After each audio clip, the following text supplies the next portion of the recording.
ای کاش من وجود نداشتم که بیا مثلا اینا رو ببینم. ما بیبی بچه جاش اینجا یا تو سطل آشغالی؟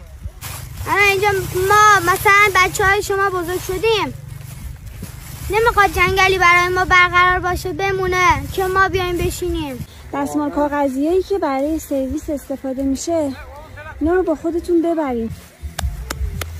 الان این فاصله این دوتا اگه تو به این بنده خدا میگفتی که من آقا کتریمو بذارم کنار آتیش، تو به نظرت میگفت نه نذار؟ این خاکی دیگه خاک مرده است دیگه، تو هیچ چیزی به وجود نمیاد. 1 2 3 4 5 6 7 8 9 10 تو این 5 متری 10 تا جای آتیش.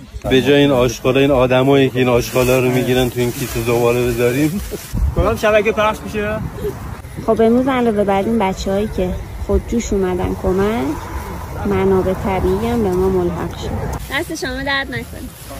ازشون قول بگیرم که برای زمستان به ما نهال بدن، اینجا نهال بومی همینجا رو اینجا بکاریم. حال خوب انسان ها کاملا مرتبط به حال خوب جانوران و اکوسیستم پیرامونشون. اگه واقعا میخوایم حالمون خوب باشه به عنوان انسان، باید حال محیط زیستمون هم خوب باشه. زباله هایی که گاهن برای یه نفر شاید به اندازه یه نایلون فریزر جا نگیره تو ماشینش برگرد. دوباره خانواده هم به ما اضافه شدن. برای مردم از تشکیل کار کرد.